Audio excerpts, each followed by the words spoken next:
Broadcasting live. It's America's longest running talk show on computers. It's Computer America, bringing you the biggest names in technology with guest interviews, new products, and your emails. Listen live at computeramerica.com on any device around the world.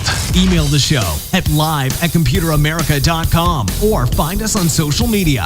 Be sure to check out our website for contests, giveaways, show notes, live video stream, podcasts, and more. You're listening to Computer America.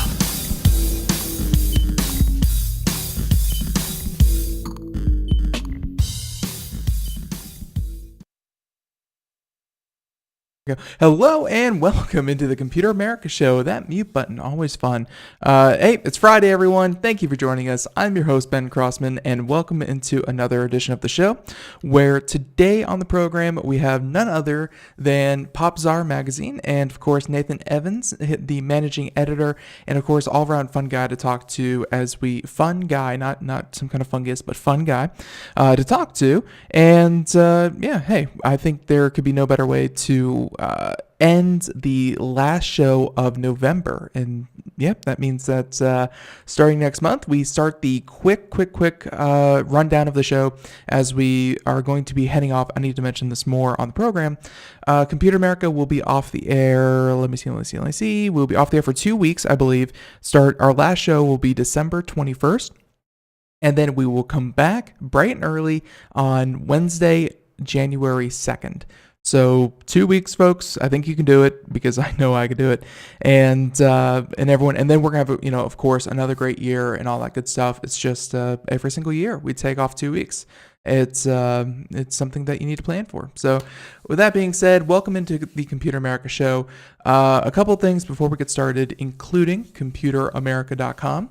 That's where you'll find everything from links, a link to our guest website, everything that we talk about, and more here at Computer America. Also, be sure to check out the live video feed at twitch.tv/computeramerica. Also have that embedded on our website. And I think that's just about it. So why don't we go ahead, bring on our guest, and get today's show started because, I think it's going to be pretty busy. It seems like it's a pretty relaxed week. I guess everyone is just so tired and exhausted and broke from after all these deals from Black Friday and what have you. But hey, I think there's a lot to talk about. So joining us by phone is Mr. Nathan Evans. He almost forgot it there. Nathan Evans, Popzara magazine, and of course, longtime Computer America correspondent. Nathan, how you doing? Hey, Ben. I like how I'm by phone now. So I'm going backwards in time. I'm going to be a Luddite. Well, hello, going through a tunnel. To be fair, I don't. And by the way, for a while there, because obviously Computer America from 91 to 2018, we've been on the air for 27 years. Way back in the day, we used to do, and by we, I mean Craig. Craig used to do it live with a studio audience and everything like that. It was, and we actually had people come to the studio and record their segments, across from each other. Like one segment Craig always quoted on was, of course, a segment where it was like Epson and HP or something like that. It was two big printer manufacturers, and he had a rep from both companies come on the show at the same time, and they sat across from a table and they argued about who had the best printer. Riveting radio in 93. And so that's how it was. But I will say, Computer America, after landlines started fading away, voice over IP started to rise, and cell phones were everywhere. it was pretty hard to get a guest on the air. Like, we had guests actually rent hotel rooms just to be able to get a landline to be on the show. It's the evolution of technology has not been the smoothest transition for, obviously, live radio. You know what's funny? Because, the Popzara site, we do a podcast. Mm-hmm. And what's fun is, depending on the guest we have, sometimes they don't understand technology. What's fun is that I've talked to people who, I'm not going to spoil anything, but I've talked to people who produce major documentaries and comedy shows, and who work in Hollywood, who work on streaming technology delivery services. Mm-hmm. And what's fun, I love these people, but I notice if they're above a certain age, they can't use Skype. They don't know how. They don't know how to use certain things. And so everyone has a producer who sets it up for them. And I said to myself, man, they're living the life. Like, if I didn't have to deal with technology, if I could have someone do it for me, I would do it. But it's fun. And it's interesting. And here's the definition when you know you're old. You ready? Mm-hmm. Ready. When the technology you anticipated is now considered retro, you're old. So, yeah. You're talking about, like, looking back, and you say, like, I was really looking forward to the to Betamax, and then Betamax came and went, and you're like, let me put it this way. Like, for those of a certain vintage, the year 2000 was sci-fi and magic, and now 2000 is almost retro, and so it's I look forward. I look forward to the day when I can, talk to a much younger generation and go, the scary days of Y2K, you would never believe it, and they're gonna go, oh yeah, whatever, who cares? Oh, because they have the advantage of knowing it was total malarkey. That's true. Right? That's true too.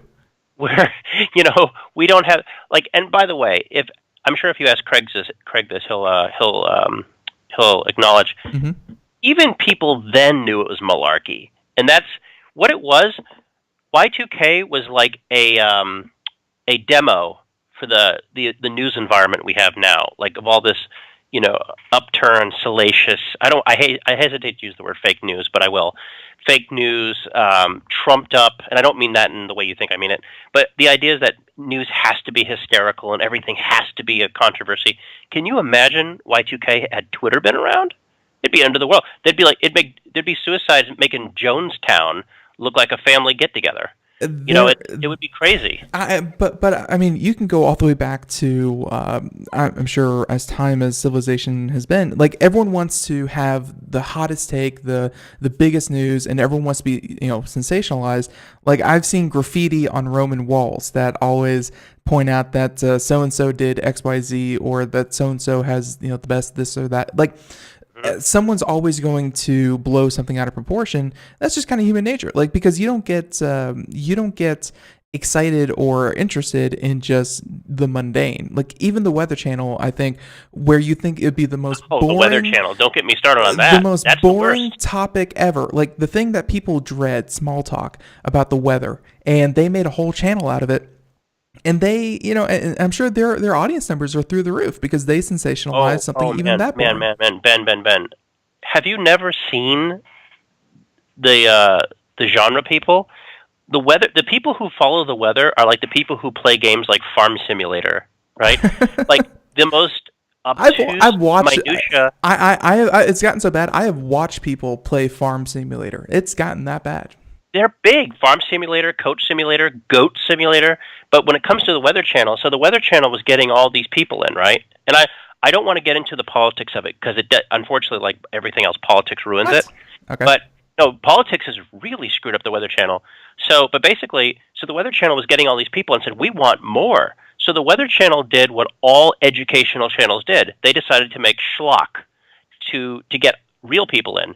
So they started making movies and TV shows. It's like, I don't need to watch the Weather Channel to watch Happy Gilmore. I don't need that. And so, yeah, the Weather Channel has really, it's like the Learning Channel. Yeah. Like, the only thing you learn on the Learning Channel is that Hitler was bad, aliens are real, and, conspiracy theories have a point. One of those three things is absolutely true, and I will say that the Learning Channel, that's exactly the reference I was going to make as well. But we have definitely gotten off topic. Hitler bad. Hitler bad. Absolutely, there is no shame in saying that. So with that being said, you come to us and you have a number of different topics that you have kind of sent forward, and I definitely like some of the stories that you sent. And I think the first one, since we're kind of throwing out these edgy sound bites already this morning. We are edgy. We are on the cusp of the youth zeitgeist. Absolutely. So speaking of edgy, let's talk about what Starbucks did and how they're trying to oppress the people who are just absolutely disgusting. So there's actually two stories about this. I didn't see the other one till today.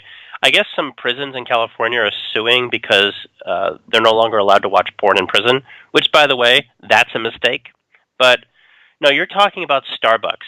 Now, a couple of months ago, maybe in a year, maybe in 2 years, it's perpetual, that I used to tell you that Twitter was the worst run technology company. And I still believe that. I still think Twitter is run by idiots. But I think Facebook is trying to prove you wrong. Facebook is trying to paint you with egg.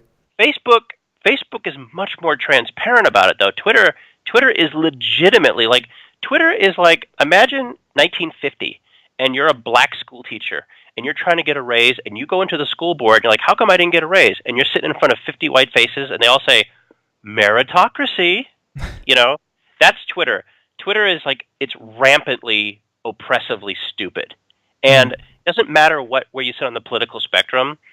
It's a wide rainbow.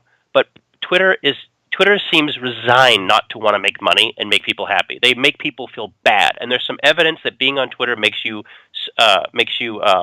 emotionally and psychologically unhealthy. But let's talk about another company that makes you emotionally and psychologically unhealthy. And that is Starbucks, which has the added thing of making you fat with oversugared milk products masquerading as... And while Starbucks is not a sponsor of Computer America, I will say Starbucks is freaking delicious. I will say that. As if you had any questions. No, Starbucks is a company that I know quite well. Who's the president? Who's the vice president? He just left the company. I could tell you in a minute, but go ahead. Howard something. He's supposed to... there's chances that he might run for president. You know what I'm talking about? So, but... not at all. I'm trying to do it real quick. I'm trying to look it up like I'm sly. But anyway, Howard Schultz. Okay. This is a company that was one of the most progressively amazing companies you've ever seen. This is a company that transformed the way people overpaid for coffee, and they did it in a way that made people comfortable. The same, and there's some similarities to Apple in the way they do it. Go into a Starbucks and don't see an Apple computer. It's not a Starbucks, probably a Dunkin' Donuts. But anyway, moving forward. Starbucks has been doing some crazy things, and now they're going to oppress people who just want to get their FAP on by going into a Starbucks and looking at porn. Now, first of all, have you been into a Starbucks lately? Have you been into a Starbucks in the last 10 years? Yes, actually, I will say that that's kind of my go-to, kind of, hi, I'm not a serial killer off of my dates. I say, hey, let's go get coffee. So it's a place with cameras that proves that I won't be murdered, and I appreciate that. Yeah, proves it can't be murdered, very open, everyone can see you from the outside, wide spaces, inviting yet exploitive, right? Mm-hmm. It finds the right balance. It wouldn't be the ideal place to look at pornography if you're asking me. If you had me draw up a list of all the places that, hey, Nate, where would you want to go download and watch and enjoy porn? Starbucks would be very low on that list. The privacy of one's own home should be the top and only member of that list. Well, if you're already considering taking your extracurricular activities into the public sphere, then let's just think about that for a second. Public libraries have always been the go-to place, which has an element of ick. But here's the thing: why are they trying to block porn? Now they've been talking about this for a couple of years now. Now, why is this even an issue? Why is this a story? That's the real question. You would think that the people who are affected by this would, they're so unsympathetic about people who would watch content like that in a public space. You'd think, wow, no one should be coming forward in public going, hey, Starbucks, I noticed you changed your policy. And I feel like Starbucks should be able to come back and say, we only blocked one type of content. So if you were affected by this, we really don't care. It's don't watch pornography in Starbucks. But there is, of course, a lot going on right now with the EU, UK, or I think it's the UK is working on their porn blocking firewall. There's a caveat there. There's a caveat there, and this is actually a story you and I have talked about years ago. Of course, that would be Brexit. And as Britain negotiates its exit from the EU, there are going to be some overlapping and some what they would call redundancy laws. And I'm not sure how the EU handles this right now.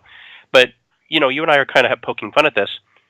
But the fact is, if you actually look up studies, pornography in public spaces has actually been a problem. Mm-hmm. And it's actually been quite a big problem, especially with younger kids who don't understand pornography as a tool or as a sexual aid or as even a, I'll just say it, a lifestyle choice.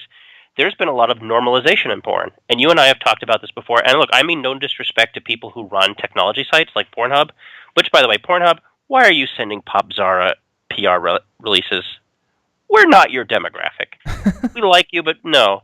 But, we'll talk about this in a minute, but they exhibit at CES. If you go to CES, the world's largest consumer electronics show, there are huge swatches of pornography.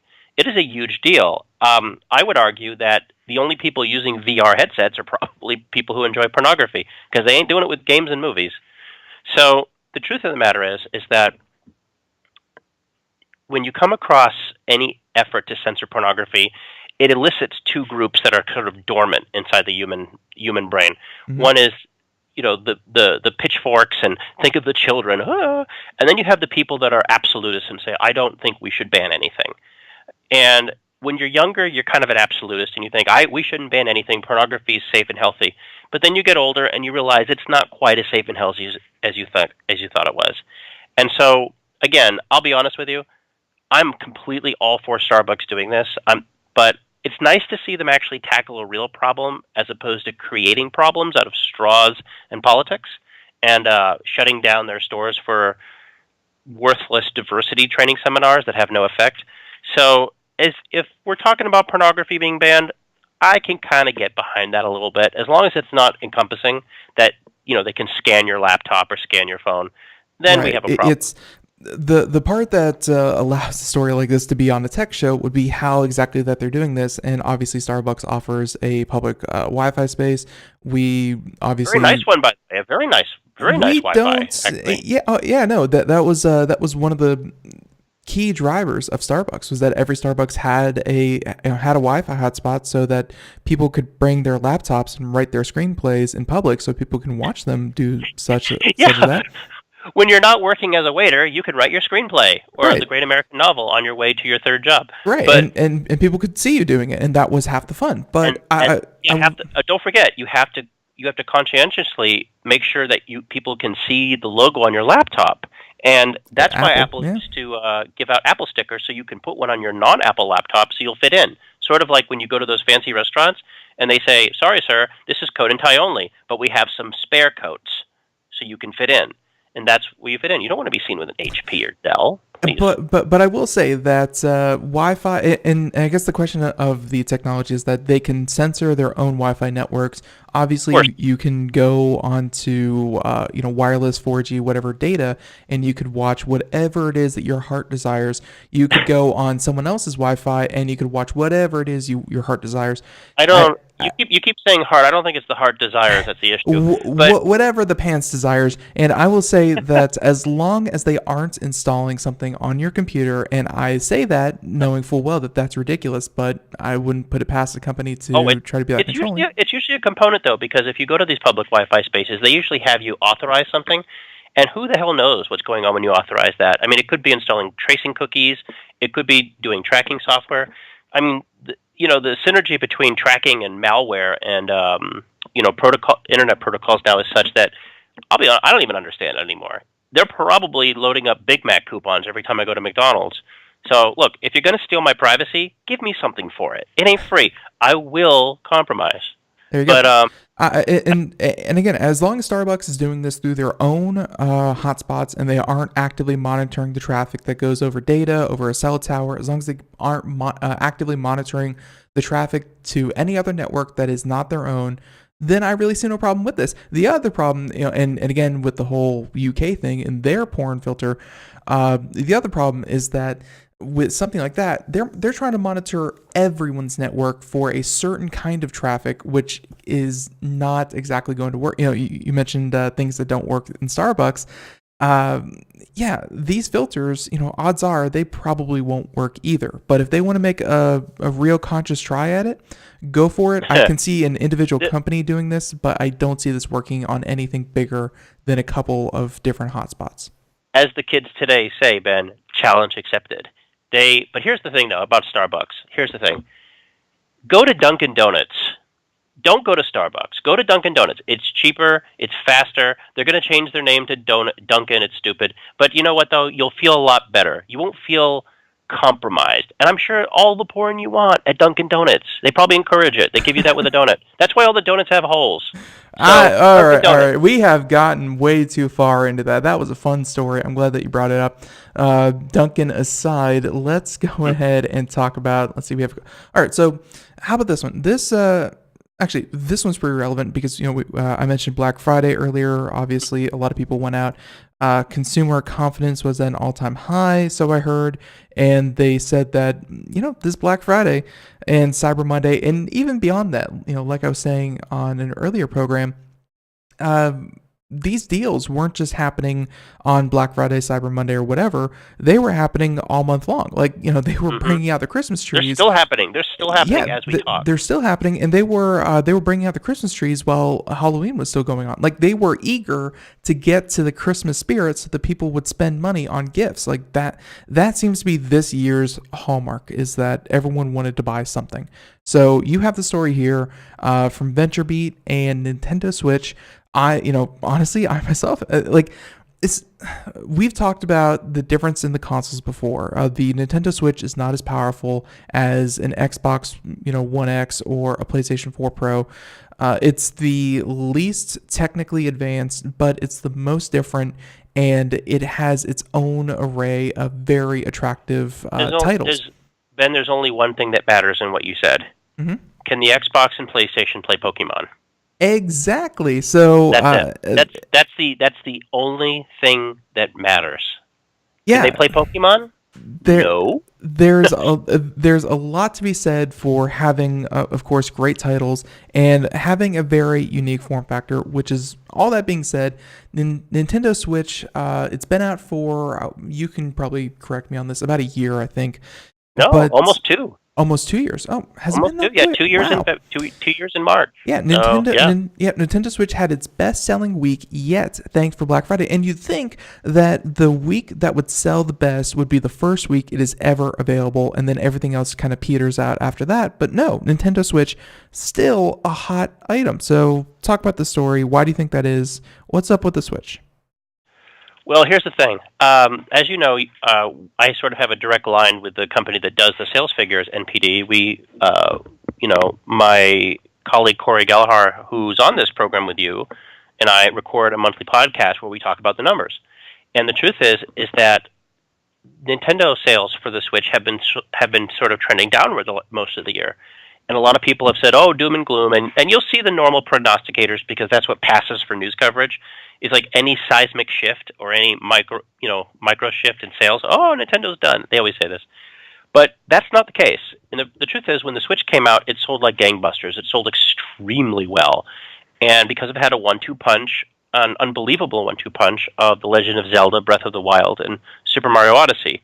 Frankly, the two best launch games ever in any console that ever was. Mm-hmm. So the problem is you can't have stuff like that every year. That's why they take 10 years to make those games.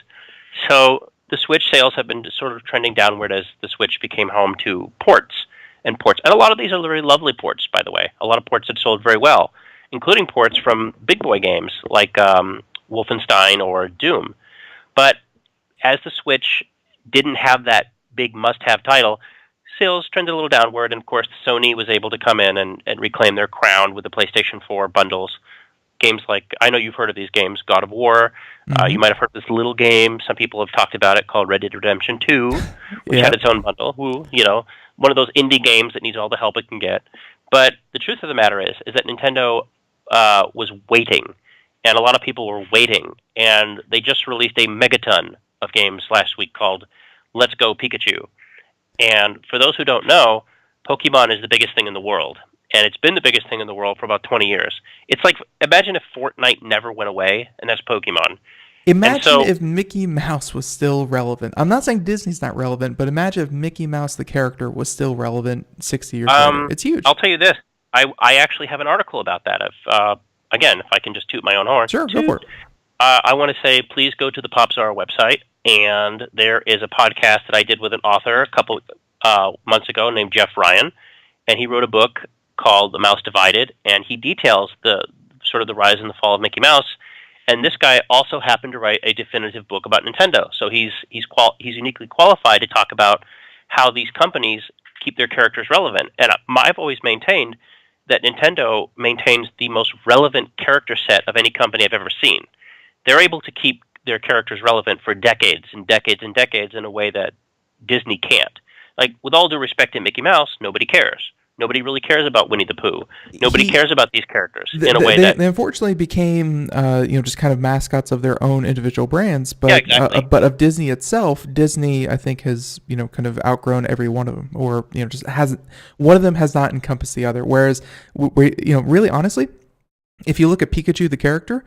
I would say that as a mascot might be bigger than Pokemon the name. Like, Pikachu is bigger than Pokemon. Well, here's the thing, though. As big as Pikachu is, Mario's bigger. True. And that's the thing. And Mario's not irrelevant. That's the thing. Mario is a character that's going on 40 years old, and his games still outsell anything else. Like, the Mario games are extremely bestsellers. And not only that, they're highly rated. And so if you play a new Mario game, there's sort of an expectation that you're going to see something that's better than anything you've ever seen. And to some extent, that's still true.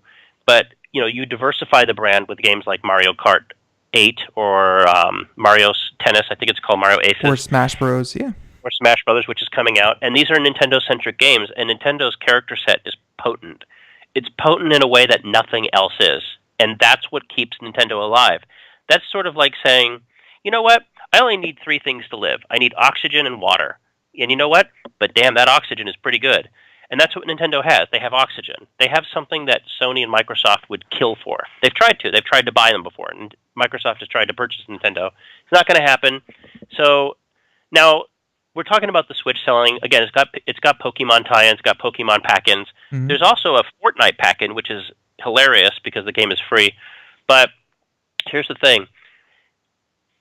How many did they? I think they estimated they sold about 1.5, 2.2 million, which is great for a Pokemon game. Those games are going to be out forever. Right. But a couple of years ago, I think it was 2010, when Nintendo brought out a Red Wii and the original Wii from 2006, and there was a Mario pack-in game, a remake of Super Mario Brothers, mm-hmm. the original game. Not even a remake, just an 8-bit pixel game. Nintendo sold like 5 million Wiis in a week. It's crazy. It's crazy that they're able to keep doing this. Now, at the end of the day, I still think there's probably more pent-up overall demand for a PlayStation hardware. I don't really count Microsoft as a competitor in that way anymore. I disagree with how NPD likes to strategize that number. Mm-hmm. I think a lot of people are buying Xbox One X's who already own Xboxes. And for your listeners, the difference is, if Microsoft sells Xbox One X consoles to people who already have Xbox Ones, then that doesn't enlarge in the market in the way that it's necessary. That means, yeah, they might have sold 2 Xboxes, but it's to the same person. They're not going to sell twice the software. That's where the money is. The money is in the software. And going back to the Switch not being the most powerful hardware, it's powerful enough. And it's powerful enough that the games look good. They don't look bad in a way like Wii games looked when you compare them to PlayStation 3. I mean, they're HD quality, the online is decent, and the user base is there, Ben. The user base is there, and come next week when Smash Brothers hits, they're going to experience another huge surge. I mean, they did pretty good. And by the way, that doesn't come at the expense of Sony and Microsoft, who just had a spectacular week with Xboxes and PlayStations, with Red Dead Redemptions and Call of Duties and Battlefields. They're going to do great too. This is a healthy market that's diverse, and honestly, that's really, really good for everybody involved. Yep. That's positive. That's positive. Not often you can say about the console market, because other than PlayStation, everyone else has kind of been in the dregs, but it's great to see Nintendo Switch. And I think that it's also, like you said, very interesting. 2 years after the fact, after a console should have been out and everyone who was interested should have had by now time to pick it up. But you're right. It's just as titles that people care about because this is the first Pokemon, and like it's not even like a new generation of Pokemon. It's a remake of the 25-year-old, Red and Blue. That's actually no. Let me interject. This is actually the first legitimate Pokemon game on a home console. Now, if you want to consider the Switch a home console, technically it's portable, but it's not portable in the way the Game Boy was. The Game Boy, the Game Boy you could take and you could throw it across the field; it would survive. Don't do that with your Switch because it won't survive. But no, this is a mainstream Pokemon game. I believe it's compatible with Pokemon Go, which before Fortnite was the biggest thing in the world. Yeah. And so, it's for those who don't know. Well, actually, we're going to stop right there, and we'll let people know after this. There's music playing in the background. And let's go Pikachu. We're done with Pokemon. Go buy the game. All right, perfect. There we go. Everyone, more news, more stories. Everyone, stay tuned. Popzara, Computer America. Stay tuned.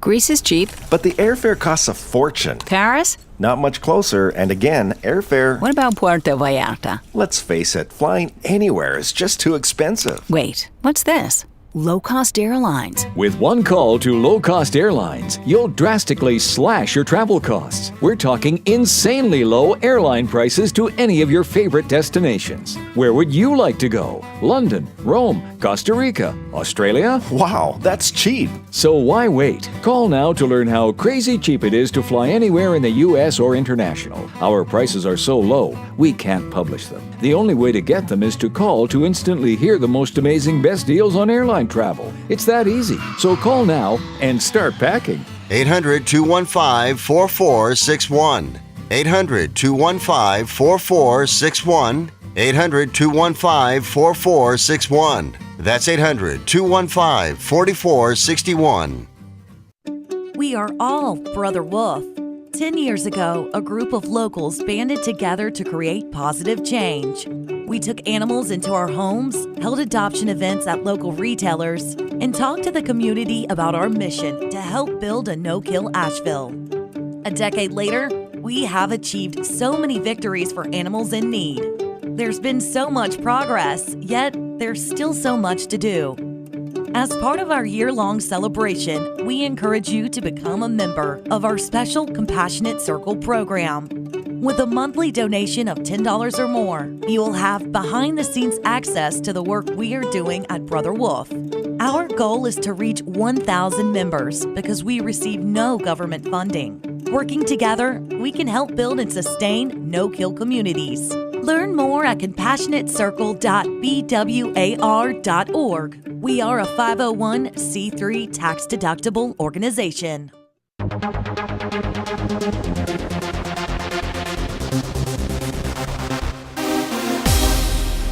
And welcome back to the Computer America Show. It is 32 minutes past the hour as we continue on here. And by the way, if you missed any part of today's show, check out, of course, wherever podcasts are heard. You can hear the entirety of today's program rebroadcast as a podcast.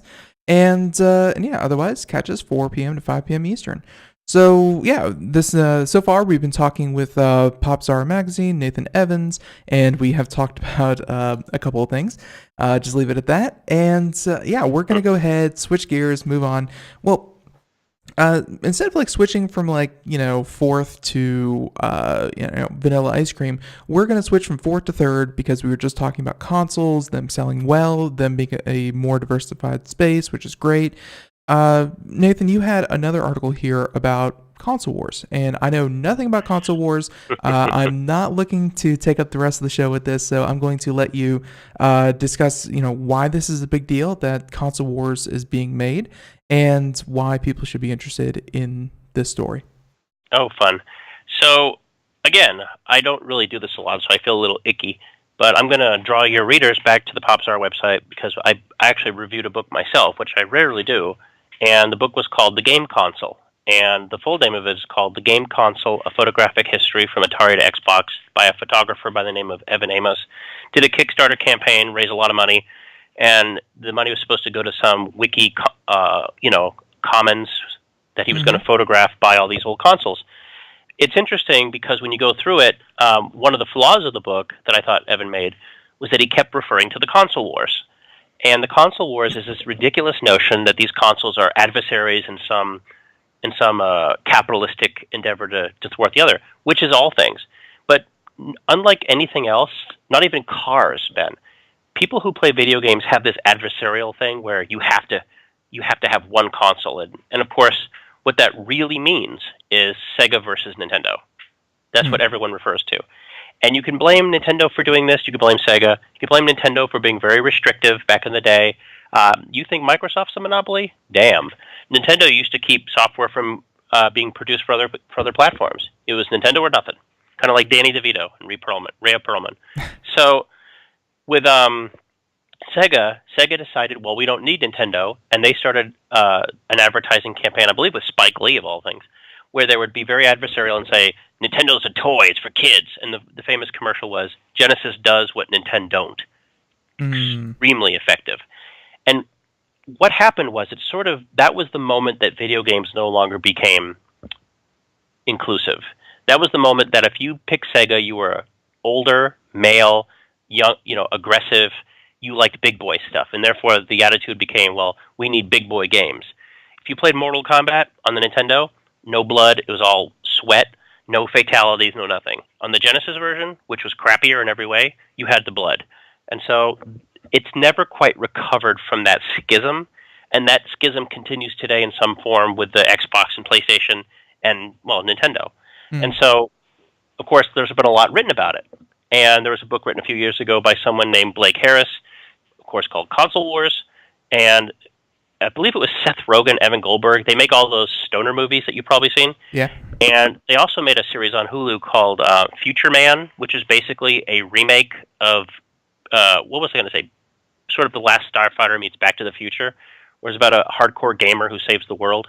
By the way, funny, but nowhere as good as The Last Starfighter. That's your Christmas movie, Ben, The Last Starfighter. Please go watch it. Gotcha. Great movie. They're supposed to remake it. So anyway, they were supposed to make a movie out of this, and I believe, years come by, so now it's going to become a limited series. And I believe the guy who directed the Kong Skull Island is going to make it. And he's an interesting guy, too, because he's all in on this console wars BS. He looks like someone from Rob Zombie's backup band, but he is a hardcore gamer, and he's been trying for years to make a Metal Gear Solid movie. Are you familiar with Metal Gear Solid? I am indeed. It's a very actiony Hollywood kind of shticky, but a lot of fun. With hours and hours and hours and hours and hours and hours of monologues. And I can't pronounce the guy's name. It's like Vogue Roberts. But again, he looks like someone from White Zombie. And so apparently he's going to direct and he's going to help make it. So this will be interesting to see how they do it, because every time that Hollywood attempts to make these sort of things, there's one of two ways. They can make a straight-up documentary, or they can make a dramedy, which is, a dramatized version of what happened, or they can make the hybrid. And the one that comes to mind, of course, the one that the straight-up documentary would be a very good movie I want to recommend, also called The King of Kong, about the Billy Mitchell and the high scores for Donkey Kong. Very good movie. The best dramedy I've seen, where dramatized reality, was a movie on TNT about 20 years ago called, what was it called? What was it called? It was the movie with, about Steve Jobs and Bill Gates, and I'll know the name of it real quick. Goodness. Not Enemy at the Gates. I'm sorry, that was about HBO. So I'll have to get it for you. But basically... Pirates of Silicon Valley? Pirates of Silicon Valley, thank you. I just talked about that this morning. I'm so sorry. That's a good dramatization that's pretty good, gives you all the facts. You know who's been making these kind of movies a lot lately? I believe his name is Adam McKay. And Adam McKay is the guy who made Anchorman. And a few years ago, Adam McKay makes a lot of Will Ferrell's, like Step Brothers and things like that. Yeah. But you know what he's been doing? He's been doing these dramedy movies where they're documentary movies. And he's been getting a lot of accolades. And you might remember him. He was the guy who did that movie was nominated for all those Academy Awards about the Great Recession. Do you remember this? I do not remember that one in particular. It's called The Big Short. It was basically about the financial disaster in 2018, based on mortgage collapses. He's got a new movie coming out again with Christian Bale called Vice, which is about Dick Cheney. Right. Dick Cheney. Honestly, Christian Bale looks amazing. Dick Cheney, like he looks amazing. I don't know if I'm going to watch the movie, but he looks great. But see, that's what I'm talking about. He's taking real events, or let's just say Cuisinarted real events, and mixing them and making them in a dramedy. That's what I kind of thought they were going to do with Console Wars. But I'll be honest with you, I had no desire to see a Console Wars movie because I don't think Seth Rogen and I don't think Seth Rogen and his people quite get the culture the way they think they do. They think about it in terms of everyone's a stoner. People are going to play this and drink Mountain Dew. I actually think there's a lot of room for more nuance. It was high business. You're talking hundreds of millions and billions of dollars in revenue. I was part of it, man. I was inside the industry when it happened. I lived in California at the time. I worked there. It was more business, yeah. It was cutthroat, and like a lot of people don't know this, but go look up Microsoft and their dealings, how they got into the game industry. They cut a lot of throats to get in there, and one of the throats they cut was Sega, and you no longer have Sega consoles because of Microsoft, which might not be a bad thing. I think it worked out great for both people. But again, there are so many books. I wish I could recommend one for you. But I always come back to the exact same book, and I know your listeners are going to go, oh, here he goes again. But there's a book called Game Over, and it was written by a guy named David Sheff. It was written 25 years ago, so it's kind of old. It's been updated once. It's still, to this day, the only book about the video game industry that you need to read, and because it's the most informative and it's the most objective. And I don't think the current generation of journalists, especially people who cover video games, have the maturity level to write about this in a way. Again, I want to go back to this book I reviewed called The Game Console. Decent book, but there's too much of that mentality in there to make it as enjoyable as it could have been. At some point, imagine reading a history book. Imagine reading a history, for example, about Disneyland, and someone saying those corporate masochists at Disney, vilified their worker. It's like, just give me the facts. I don't need objectifying. Right. So maybe someday. Right. So there's that. And by the way, speaking of Console Wars, which is coming out here soon. I mean, did they say that's it's a limited series? It's a mini series. Did they say it's coming out on television? Is it coming out? Nobody knows. But I'll tell you this.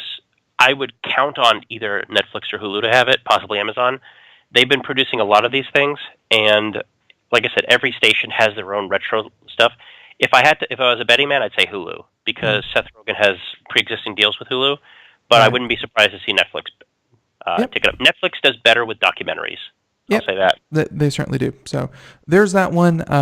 Plenty of time to get into some of these other stories. How about we talk real quick about YouTube? So YouTube just recently, and I'm sure what I'm about to say has tie-ins, or if not, it's the actual story.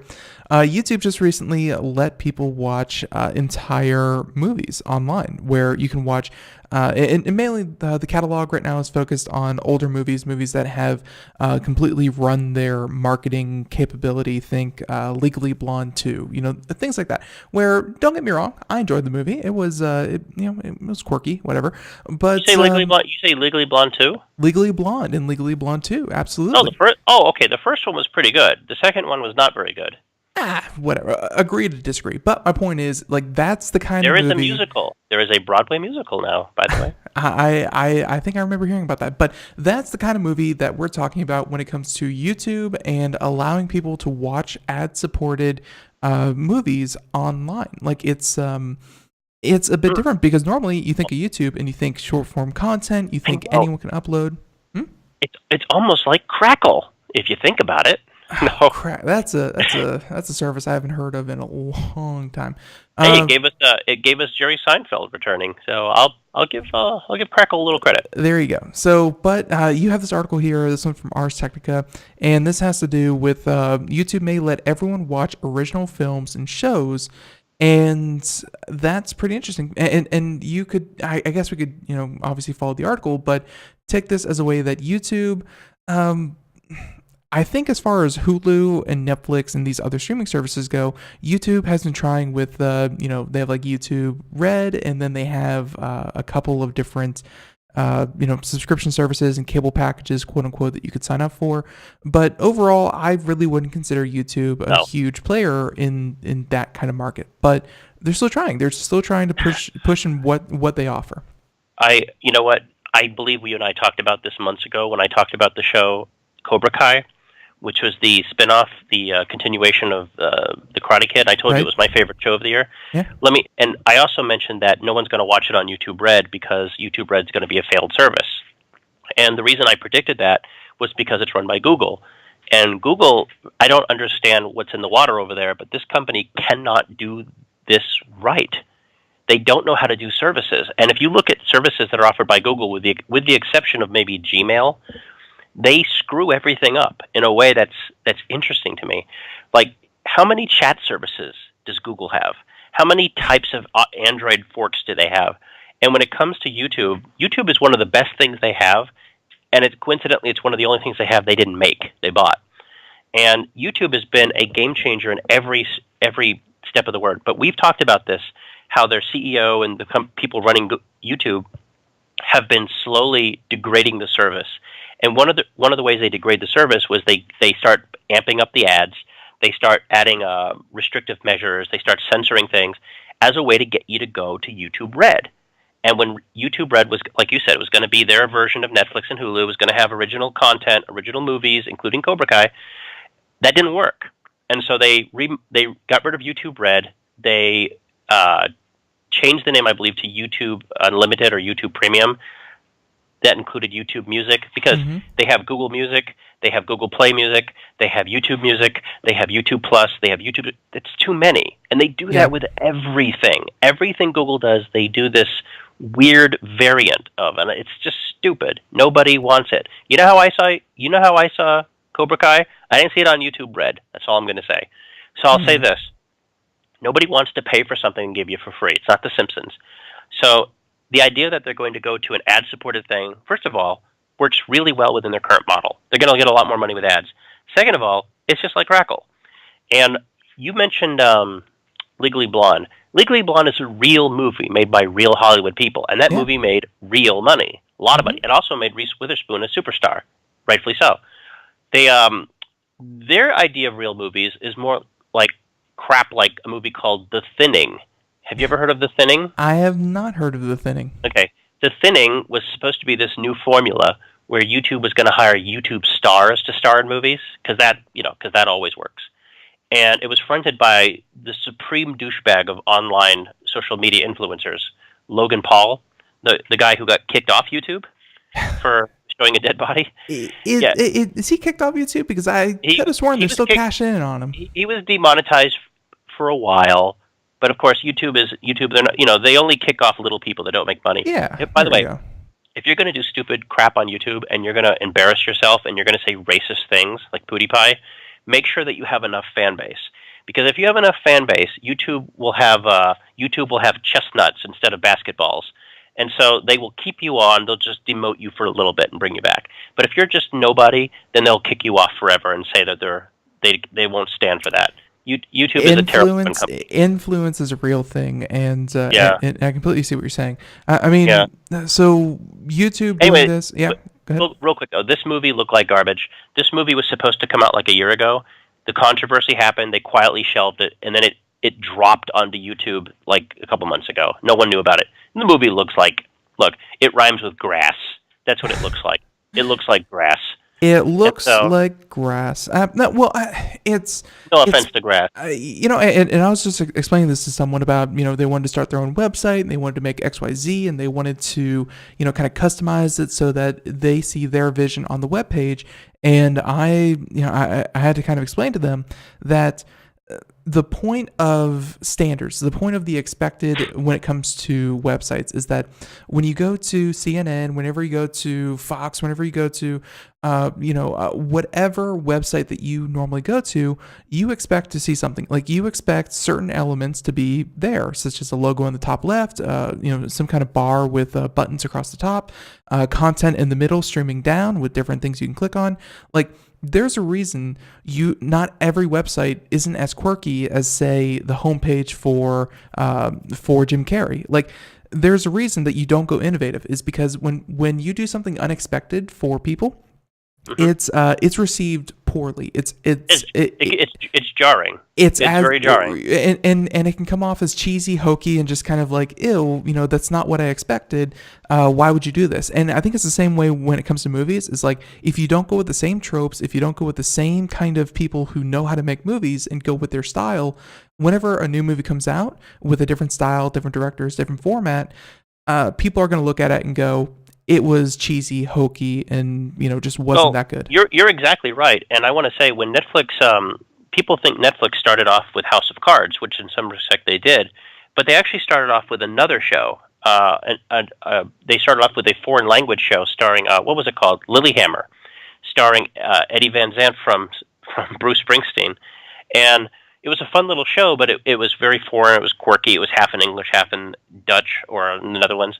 What do they speak over there? Danish? Yep. But it was a fun show. But when they really came out of the closet and they said, we're going to really, really do this thing, they came out with a huge budget show starring Kevin Spacey, who at the time was huge, of course, and it was directed by David Fincher. It had a huge budget. This Netflix meant business, right? Yeah. They did this, and they did it right, and they changed the game. They're still changing the game. But they were able to parlay that into new shows, old shows. They had several hits. They kept them coming in the same way Nintendo does in some respect. They don't have them all at once. They spread them out to keep you satisfied. Now, they had a lot of duds, but I would say their batting average is much better than, let's say, an ABC or a CBS. Yeah. And, probably on par, if not better than HBO. HBO has struggled too. They changed the idea of, because I think a lot of people had the idea in their head that whenever you hear something like straight to DVD movies, you think, wow, how terrible can that be? But then when you heard of movies going straight to Netflix, you were like, oh, that could be interesting. I'd watch that, especially because it's free. Yeah. Well, Netflix just released a movie last week called, goodness, I'm so sorry for your listeners, The Christmas Chronicles, starring Kurt Russell. And now Kurt Russell's had one of the best comebacks I've ever seen in Hollywood. It's like Samson had his hair, Kurt Russell has his mustache and his beard. So the more bearded the Kurt Russell, the more popular he gets. And I'm not lying. Look at Kurt Russell's au revoir in the last 3 years. It's almost unrivaled, right? Fast and the Furious, Marvel Cinematic Universe, indie films, you name it, he's done it. So he plays Santa Claus, sexy Santa, basically Santa with an attitude. Do you remember Big Trouble in Little China when he played Jack Burton? He plays Santa Claus like Jack Burton, which is very funny. The movie's directed by Christopher Columbus, the guy who did Home Alone, Harry Potter, The Goonies, all that stuff. The movie is a turd, but you know what? Kurt Russell's funny. The movie's a turd, but you know what? People are going to watch it. Yeah. They're going to watch it. You know why? They already have Netflix. It's right there. Don't have to do anything extra. And Netflix keeps it simple. You don't have these 50 different services. You have Netflix. And that is really funny, isn't it? Like, Netflix has tiered services, but no matter which tier you have access to everything. Yeah. Yeah, and it's just a matter of what's in HD, what's in 4K, blah blah. But I will say so. So there you go. That's YouTube. I do want to switch over to knowing you, we'll probably get one more story in. But I wanted to get this one in. I did not send it to you. Sure. This is actually, I'm going to send it to you right now. Since you were last on, a certain company by the name of Samsung did a certain something that yeah, honestly, I don't know which way you're going to go with this, but there's an article today saying that Samsung and their folding screen technology has been stolen and sold to China. Oh no! The great proliferators of technology that the Chinese technology masterminds are, where they can take something and they can counterfeit it and they can mass produce it on a scale like no one else. Oh, I got it. It's so funny. This is funny that he said this to me. I just finished reading a book by a guy named Paul Midler, and Paul Midler is a guy who deals with Chinese and he deals in China. And the book came out last year, but it's still relevant. It's called "What's Wrong with China?" And this guy talks to all the manufacturers, and he will open your eyes about how China works and how the China works. And here's what happens with China. This is one of the big what we call trade deficits we have in China.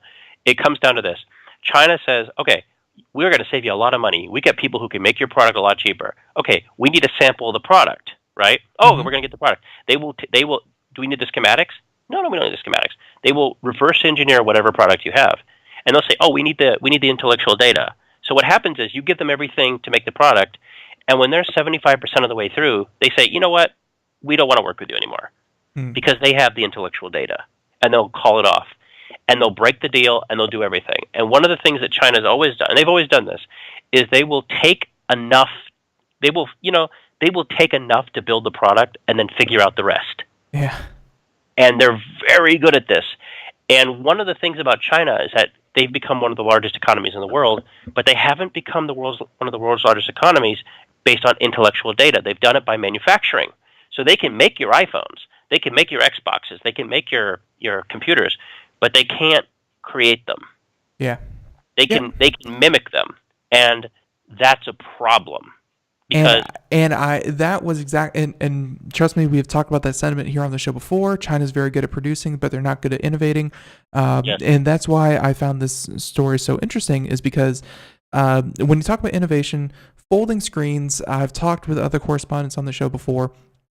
I saw the demo. It looked interesting, but we both sat back and said, cool, but I don't know if it's revolutionary. I don't know if it's cool enough. Yeah. And we don't know how it's going to be applied, because if you just make a phone that folds, it's not enough. Right. So that was the question, was that folding screens, they're something, and they might be a really cool thing. But now that with the story today, this story from CNN, and if indeed, and we keep saying China.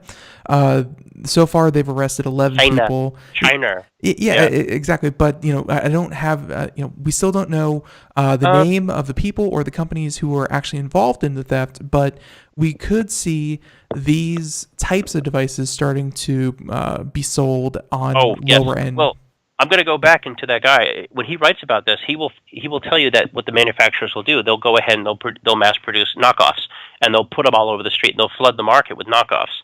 And go look at what happened following the iPad. Like within 10 months, China, Hong Kong, Taiwan was filled with hundreds and hundreds and hundreds of knockoffs. They look like them, phones that look like iPhones, but they're not.